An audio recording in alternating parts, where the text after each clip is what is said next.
P ദിവ്യയ്ക്ക് ഗുരുതരമായിട്ടുള്ള വീഴ്ച പറ്റിയിട്ടുണ്ടെന്ന് തന്നെയാണ് ഇപ്പോൾ മുഖ്യമന്ത്രി പിണറായി വിജയനും സമ്മതിക്കുന്നത്. ഈ വിഷയത്തിൽ CBI അന്വേഷണം വേണമെന്ന് ആവശ്യപ്പെട്ടുകൊണ്ടുള്ള ഹർജി സിംഗിൾ ബെഞ്ച് തള്ളുകയുണ്ടായിട്ടുണ്ടായിരുന്നു. പക്ഷേ ഇപ്പോൾ അത് നിലവിൽ ആ ഒരു ഹർജി ഡിവിഷണൽ ബെഞ്ചിൻ്റെ മുമ്പാകെയുള്ളത്. അപ്പോൾ ഇതിൽ CBI വരിക തന്നെയല്ലേ ചെയ്യുക? ഇതിൻ്റെ മൊത്തം ദുരൂഹത അകറ്റാൻ വേണ്ടിയിട്ട് CBI തന്നെ വരണ്ടേ?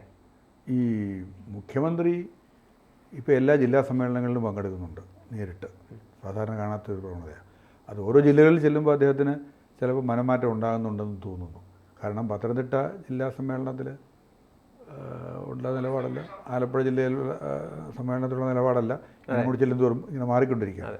അപ്പോൾ പത്തനംതിട്ട ജില്ലയിൽ ഈ നവീൻ ബാബുവിന് അനുകൂലമാണ് CPIM-ൻ്റെ നേതൃത്വം എന്ന് അവർ പ്രചരിപ്പിക്കാൻ ഒത്തിരി ശ്രമിച്ചിരുന്നു, ഒരുപാട് ശ്രമിച്ചിരുന്നു. അതൊന്നും പിന്നെ എല്ലാവരും മൊത്തത്തിൽ പറഞ്ഞിരുന്നത് എപ്പോഴും ഇരയോടൊപ്പം എന്നാണ്. നമ്മൾ ഈ ഇതൊന്നും വിശ്വസിച്ചിട്ട് പറഞ്ഞിട്ട് ഇപ്പോൾ കാര്യമില്ലല്ലോ. ഇതൊരു കേസാണല്ലോ. ഈ കേസെന്ന് പറയുന്നത് തെളിയിക്കപ്പെട്ട് എന്താ പറയുക, ശിക്ഷിക്കപ്പെട്ട് ജയിലിൽ കിടന്ന പിന്നെ 3 ഇരട്ട ജീവപര്യന്തം ശിക്ഷിച്ച ആൾ പുഷ്പം പോലെ പുറത്തേക്ക് ഇറങ്ങാൻ പോകുന്നതാണ് നമ്മളിപ്പോൾ കാണുന്ന ഒരു കേസിൽ. വേറൊരു കൊലപാതക കേസിൽ അത് പോലീസ് സമർത്ഥമായി അന്വേഷിച്ച് തെളിയിച്ച ഒരു കേസാണെന്ന് അത് മാത്രമല്ല നാട്ടുകാർക്കെല്ലാം അറിയാവുന്നൊരു കാര്യമാണ്. അവിടുത്തെ പ്രതി ഇപ്പോൾ പെട്ടെന്ന് ഒരു മന്ത്രിസഭാ തീരുമാനത്തിലൂടെ പുറത്തേക്ക് വരികയാണ്. ശരി. അപ്പോൾ ഞാൻ പറഞ്ഞത്, അപ്പോൾ ഈ നവീൻ ബാബുവിൻ്റെ കാര്യത്തിൽ തുടക്കം മുതലേ ദുരൂഹമാണ്. നവീൻ ബാബുവിൻ്റെ പിന്നെ മരണത്തിലേക്ക് നയിച്ച സാഹചര്യങ്ങളെന്ന് പറയുന്നത് തുടക്കം മുതലേ ദുരൂഹമാണ്. ഇത് നമ്മുടെ സമൂഹത്തിൽ നേരിട്ട് നമ്മൾ കണ്ടുകൊണ്ടിരിക്കുകയാണ്. പി ദിവ്യ എന്ന് പറയുന്നത് ഇപ്പോൾ ഏറ്റവും ഒടുവിൽ മുഖ്യമന്ത്രി പറഞ്ഞതുപോലെ പി ദിവ്യ നവീൻ ബാബുവിൻ്റെ യാത്രയയപ്പിച്ചടങ്ങ് ചെല്ലേണ്ട കാര്യമില്ലായിരുന്നു എന്നാണ് ഏറ്റവും ഒടുവിൽ മുഖ്യമന്ത്രി പറയുന്നത്. ഈ കോഴിക്കോട് ജില്ലാ സമ്മേളനത്തിലൊക്കെ ഈ മാധ്യമ വാർത്തകളുടെ അടിസ്ഥാനത്തിൽ മാത്രമാണ് പി ദിവ്യക്കെതിരെ കേസെടുത്തത്, അവർക്കെതിരെ നടപടി സ്വീകരിച്ചതെന്നൊക്കെ പറഞ്ഞിട്ടുണ്ടായിരുന്നു. അതിനെ തള്ളിക്കൊണ്ടാണ് മുഖ്യമന്ത്രിയുടെ പുതിയ മറുപടി വന്നത്. അതെ മുഖ്യമന്ത്രി അപ്പോൾ ഇത് എന്തായാലും ഈ ചില കാര്യങ്ങൾ ഭയപ്പെടുത്തുന്നുണ്ട് ഭരണകൂടത്തെ, പ്രത്യേകിച്ച് മുഖ്യമന്ത്രിയും അല്ലെങ്കിൽ CPM-നെയും. പലപ്പോഴും ഇങ്ങനെ സംഭവിച്ചിട്ടുണ്ട്.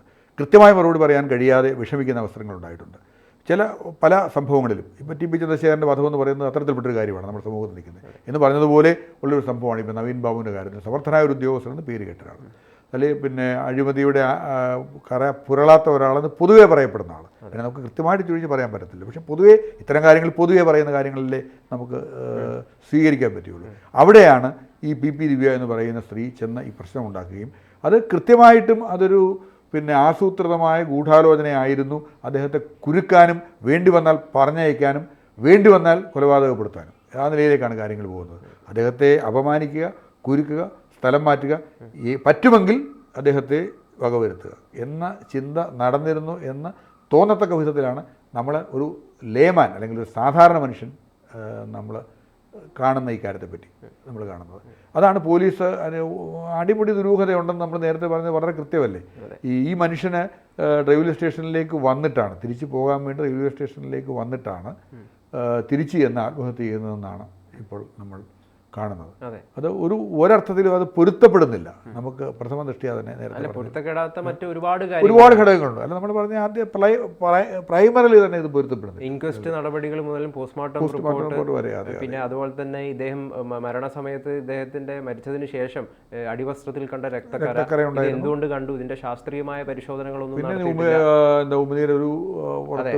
ഉമിനീര് പുറത്തു വരുന്ന സാഹചര്യം കടിച്ച രീതിയിലായിരുന്നു. സാധാരണഗതിയിൽ ഒരു തൂങ്ങി മരണത്തിന് ഉണ്ടാകുന്ന ഒരു ശരീരസ്ഥിതിയുണ്ട്. ഒരാൾ ആത്മഹത്യ ചെയ്യുമ്പോൾ ഉണ്ടാകുന്ന അത്തരം കാര്യങ്ങളൊന്നും ഇവിടെ മാത്രമല്ല നവീൻ ബാബുവിനെ കൊന്നത് തന്നെയാണ് എന്ന് സംശയിക്കാൻ തക്ക രീതിയിലുള്ള തെളിവുകളും ചില രീതിയിൽ നിന്ന് നമുക്ക് കണ്ടെത്താൻ വേണ്ടി സാധിക്കും. കാരണം ഇദ്ദേഹത്തിനെ ഒരുപാട് നേരം നിലത്ത് കിടത്തിയതിന് ശേഷം തൂക്കിയിട്ട് കൊല്ലുകയായിരുന്നു എന്നാണ് അനുമാനിക്കപ്പെടുന്നത്, എന്നാണ് തോന്നുന്നത്. അപ്പം ഇപ്പോൾ എനിക്ക് തോന്നുന്ന കുടുംബം ഡിവിഷൻ ബെഞ്ചിലേക്ക് എത്തിച്ചിരിക്കുകയാണ്, ഡിവിഷൻ ബെഞ്ചിൽ അപ്പീൽ കൊടുത്തിരിക്കുകയാണ്. അങ്ങനെ CBIയുടെ അന്വേഷണം വേണം എന്ന CBIയുടെ അന്വേഷണം വന്നേക്കാം. ചിലപ്പോൾ ഡിവിഷൻ ബെഞ്ച് അതിന് അനുഗുണമായ തീരുമാനം എടുത്തേക്കാം. കാരണം പിന്നെ നമ്മുടെ ഈ ഒരു കൃത്യമായ രാഷ്ട്രീയ ജീർണതയുടെ ഒരു സംവിധാനമാണല്ലോ ഇത്. പി ദിവ്യയെ പോലൊരാൾ ജില്ലാ പഞ്ചായത്ത് പ്രസിഡൻ്റായിരുന്ന ഒരാൾ, അവരുടെ ബിസിനസ് താല്പര്യങ്ങൾ, പ്രധാനമായിട്ടും അവരുടെ ബിസിനസ് താല്പര്യങ്ങളാണല്ലോ ഇതിലെ ഒരു വലിയ ഘടകമെന്ന് പറയുന്നത്. പെട്രോൾ പമ്പായാലും ഈ പെട്രോൾ പമ്പിലെത്തുന്ന അതിലേക്ക് നയിക്കുന്ന കാര്യങ്ങളായാലും അവരുടെ ഒരു ബിസിനസ് താല്പര്യങ്ങളാണ് അവരുടെ ഭർത്താവിൻ്റെയും അങ്ങനെയുള്ള. അപ്പം നമ്മൾ ഇതിനെ ഒരു വലിയ രാഷ്ട്രീയ ജീർണതയുടെ ഭാഗമായിട്ട് എന്തും ചെയ്ത് ഈ ഒരു സംവിധാനത്തെ എന്തും ചെയ്ത് തങ്ങൾക്ക് മുമ്പിലുള്ള തടസ്സത്തെ മാറ്റുന്നതിന് വേണ്ടിയുള്ള ഒരു സംവിധാനം ചെയ്യുന്ന ഒരു രാഷ്ട്രീയ നേതൃത്വം രൂപപ്പെട്ടിരിക്കുന്നു എന്നുള്ളതാണ്. ഞാൻ നേരത്തെ ആദ്യം തന്നെ അതുകൊണ്ടാണ് ഞാൻ സൂചിപ്പിച്ചത് ഈ പിന്നെ ജീവപര്യന്ത തടവുകാരിയെ പുറത്തേക്ക് വിടാനെടുത്ത തീരുമാനം അതൊരു നിയമപരമായ പ്രക്രിയയാണ്, ഇല്ലെന്ന് നമ്മൾ പറയുന്നില്ല. പക്ഷേ അതിനകത്ത് നമ്മൾ ശ്രദ്ധിക്കേണ്ട കാര്യം എന്ന് പറയുന്നത് അതിലും അതിലും ശ്രദ്ധിക്കപ്പെട്ട അതിലും ആവശ്യമുള്ള 20 വർഷം കഴിഞ്ഞ രോഗികളായവരെയൊക്കെ മാറ്റി നിർത്തിക്കൊണ്ടാണ് ഛടുതിയിൽ ഇക്കാര്യം തീരുമാനിക്കപ്പെടുന്നതും ഛടുതിയിൽ ഈ എന്താ പറയുന്നത് ഫയലുകൾ നീങ്ങുന്നതും തീരുമാനമെടുക്കപ്പെടുന്നതും. തീർച്ചയായിട്ടും ഗവർണർ സമ്മതിക്കണം, അത് എന്തെങ്കിലും ആകത്തുള്ളൂ. നമ്മളിതിനെ ചേർത്ത് വയ്ക്കുകയാണ്, രണ്ട് കാര്യങ്ങളും ചേർത്ത് വയ്ക്കുകയാണ്. കാരണം നമ്മുടെ രാഷ്ട്രീയ നേതൃത്വത്തിൻ്റെ ജീർണതയ്ക്കുള്ള ഉദാഹരണമായി ചേർത്ത് വയ്ക്കുകയാണ് ഇതിനെ എന്ന് പറയുന്നത്. ഈ പിന്നെ ഒരു കാര്യവുമില്ല. ഇപ്പോൾ ഏറ്റവും കൂടുതൽ മുഖ്യമന്ത്രി സംഭവിച്ചതുപോലെ ഇവർ യാത്രയയപ്പ് ചടങ്ങിലേക്ക് ചെന്നതിൽ തന്നെ ദുരൂഹതയുണ്ട് എന്ന് മനസ്സിലാക്കും. കലക്ടറുടെ ഇടപെടലിൽ ദുരൂഹതയുണ്ട്. കാരണം ജില്ലാ കലക്ടർ അതിനെതിരെ ശക്തമായൊരു നിലപാട് എടുക്കാത്തതിൽ ദുരൂഹതയുണ്ട്. പിന്നെ അവരുടെ പ്രസംഗത്തിൽ ദുരൂഹതയുണ്ട്. പിന്നെ അവർ ആ വീഡിയോ പ്രചരിപ്പിച്ചു. ഉടൻ തന്നെ അവർ സ്വന്തമായിട്ടൊരു ക്യാമറാമാനെ അവിടെ കൊണ്ടുവന്നു. അവരത് പ്രചരിപ്പിച്ചു. ഉടൻ തന്നെ ഈ മനുഷ്യൻ ഇനിയും ജോലിക്ക് പോകുന്നു എന്ന് പറയുന്ന സ്ഥലത്തേക്ക് മിനിറ്റ് കൊണ്ട് ഇത് എത്തിക്കഴിഞ്ഞിരിക്കുന്നു. ഈ വീഡിയോ എത്തിക്കഴിഞ്ഞിരിക്കുന്നു, അവർ പറഞ്ഞ കാര്യങ്ങൾ എത്തിക്കഴിഞ്ഞിരിക്കുന്നു. അപ്പം എത്ര ആസൂത്രിതമായിട്ടാണ് അദ്ദേഹത്തെ അപമാനിക്കാൻ ശ്രമിച്ചത്. ഒരു മനുഷ്യന് ജീവൻ ഒടുക്കാൻ തോന്നിപ്പോയേക്കാം. അത്തരത്തിൽപ്പെട്ട കാര്യങ്ങളാണ് അവർ ചെയ്തത്. പക്ഷേ ഇവിടെ ജീവൻ ഒടുക്കിയതല്ല എന്നുള്ള സംശയങ്ങളാണ്.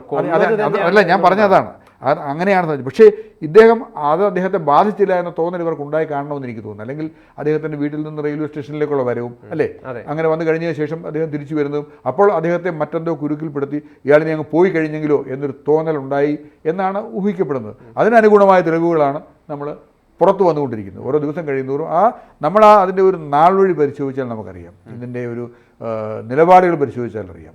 പാർട്ടി നേതൃത്വത്തിൻ്റെ നിലപാടുകൾ പരിശോധിച്ചാൽ അറിയാം. ഒരു സ്ഥലത്ത് ഒരു നിലപാടെടുക്കുകയും മറ്റൊരു സ്ഥലത്ത് വേറെ നിലപാടെടുക്കുകയും ചെയ്ത് അറിയാം. PP ദിവ്യയെ പുറത്തു കൊണ്ടുവന്ന് കഴിഞ്ഞപ്പോൾ സ്വീകരിക്കാൻ പോയവർ ആരൊക്കെയാണ് എന്ന് നമുക്കറിയാം. അവർക്ക് പിന്നെ നമുക്ക് അറിയാവുന്നതുപോലെ ഇതൊക്കെ അത്ര ലളിതമായി കാണാവുന്ന കാര്യങ്ങളല്ല. അത് പിന്നെ ഒരു സംവിധാനമാണ്. CPM-നെ സംബന്ധിച്ചിടത്തോളം കുറ്റവാളികൾ പുറത്തു വന്നാലും ജാമ്യം എടുത്ത് പുറത്തു വന്നാലും ഒക്കെ ചെന്ന് സ്വീകരിക്കുക എന്നുള്ളത് ഒരു കാര്യമാണ്. പക്ഷേ ഈ ഒരു സമൂഹത്തിൽ ഇത്രയേറെ പെട്ടെന്ന് എന്താ പറയുന്നത് കുറ്റക്കാരിയെന്ന് വിധിക്കപ്പെട്ടിരിക്കുന്ന ഒരു സമൂഹം ഉണ്ടാകെ അവരെ കുറ്റക്കാരിയെന്ന് കോടതി വിധിച്ചു എന്നല്ല ഞാൻ പറഞ്ഞത്. അത് ആ വിവരം അറിയുന്ന എല്ലാവരുടെയും മനസ്സിൽ ഉണ്ട്. അദ്ദേഹത്തെ അറിയാവുന്നവരുടെ മനസ്സിലുണ്ട്, കുടുംബത്തെ അറിയാവുന്നവരുടെ മനസ്സിലുണ്ട്. ഈ നവീൻ ബാബു എന്ന് പറയുന്ന ഉദ്യോഗസ്ഥനെ ചെറുപ്പം തൊട്ട് അറിയാവുന്നവരുടെ മനസ്സിലുണ്ട്. അദ്ദേഹം ഓരോ ഉദ്യോഗ സ്ഥലങ്ങളിലെയും ആളുകൾക്കുള്ള മതിപ്പുണ്ട്. ഇതൊക്കെ നമ്മൾ അതിനുശേഷം കണ്ടുകൊണ്ടിരിക്കുകയാണ്. ഈ കാഴ്ചകളൊക്കെ കണ്ടു കഴിഞ്ഞിട്ടും കൃത്യമായൊരു നിലപാടെടുക്കാൻ കഴിയാതെ കണ്ണൂരിൽ ഒരു നിലപാട് പറയുന്നു, പത്തനംതിട്ടയിൽ വേറൊരു നിലപാട് പറയുന്നു. ഈ പറയുന്ന നിലപാടുകളൊക്കെ പൊരുത്തപ്പെടാതിരിക്കുന്നു. അത് വളരെ വിഷമിക്കുന്നു ഈ പാർട്ടി നേതൃത്വം. ആദ്യം തന്നെ ഈ ഇദ്ദേഹത്തിന് സംഭവിച്ച ഈ ഒരു ദുരന്തത്തിൽ അത് തങ്ങളെ ബാധിക്കും എന്ന ഒരു തോന്നൽ വളരെ കൃത്യമായിട്ട് തങ്ങളെ അത് ബാധിച്ചിരിക്കും എന്ന കൃത്യമായ തോന്നൽ പാർട്ടി നേതൃത്വത്തെ അലട്ടിയിരുന്നു എന്ന് വേണം നമ്മൾ കരുതാൻ. ആ അലട്ടൽ കൊണ്ടാണ് ഈ പത്തനംതിട്ട ജില്ലയിൽ ഇങ്ങനെ ഒരു ഇപ്പം കാണുന്നില്ലല്ലോ നമ്മൾ ആ CIT നേതാവ്. അതാണ് ഞാൻ പറഞ്ഞത്. പത്തനംതിട്ട ജില്ലാ സമ്മേളനത്തിൽ വെച്ച് അദ്ദേഹം ശാസിക്കപ്പെട്ടു. ആരായി മലയാളപ്പുഴ മോഹൻ എന്ന് പറയുന്ന CIT നേതാവ് പത്തനംതിട്ട ജില്ലാ സമ്മേളനത്തിൽ വെച്ച് അദ്ദേഹം ശാസിക്കപ്പെടുന്നു. എന്തിന് ശാസിക്കപ്പെടുന്നു? അദ്ദേഹം പറയുന്നത് ഈ കുടുംബത്തോടൊപ്പം നിന്നതിന് അല്ലെ വളരെ കൃത്യമായിട്ട് മനസ്സിലാക്കി കൊടുത്തതിന് അദ്ദേഹം ഇത് ചെയ്യപ്പെടുന്നു. എന്നിട്ടാണ് മുഖ്യമന്ത്രി ഇപ്പോൾ പറയുന്നത് എന്താ പറയുന്നത് PP ദിവ്യ കുറ്റക്കാരിയാണെന്ന് തോന്നുന്നത്. അതാണ് ഞാൻ പറഞ്ഞത്. ഇത്ര ഇരട്ടത്താപ്പ് പാർട്ടിക്കും നേതൃത്വം. പിന്നെ CPI സംഘടനയെ പറ്റി നമ്മൾ പുറത്ത് കേൾക്കുന്നുമില്ല. അവരാണ് അദ്ദേഹം ജോയിൻറ്റ് കൗൺസിലിൻ്റെ ആളുമൊക്കെ ആയിരുന്നല്ലോ, അവർ കേൾക്കുന്നുമില്ല. ഈ അവസ്ഥയിൽ നമ്മൾ പുറത്തു വരുന്ന തെളിവുകൾ വെച്ചിട്ട് പുറത്തു വരുന്ന വസ്തുതകൾ വെച്ച് ഓരോ ദിവസവും പുറത്തു വരുന്ന പുതിയ പുതിയ കാര്യങ്ങൾ വെച്ചിട്ട് ഇത് CBI അന്വേഷണത്തിലൂടെ മാത്രമേ ഇതിൻ്റെ വസ്തുതകൾ പുറത്തു വരുമെന്ന കുടുംബത്തിൻ്റെ നിലപാട് വളരെ ശരിയാണ്. ഈ സ്വമേധയാ CBIക്ക് കേസെടുക്കാൻ പറ്റില്ല എന്ന് പറയുന്ന ഒരു നിലപാട് സർക്കാർ നേരത്തെ തിരുത്തിയിട്ടുണ്ടായിരുന്നു.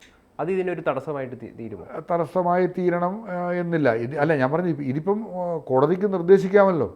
ഈ സിംഗിൾ ബെഞ്ചിന്റെ ഡിവിഷൻ ബെഞ്ചിന് തീർച്ചയായിട്ടും അത് തിരുത്താൻ കഴിയുമല്ലോ. എന്തായാലും ഈ വിഷയത്തിൽ നവീൻ ബാബുവിന്റെ ഈ വിഷയത്തിൽ നേരറിയാൻ CBI തന്നെ വരണമെന്നാണ് പൊതുസമൂഹം മുഴുവൻ ആഗ്രഹിക്കുന്നത്. നവീൻ ബാബുവിന് നീതി കിട്ടട്ടെ എന്ന് നമുക്ക് വാശിക്കാം, പ്രാർത്ഥിക്കാം.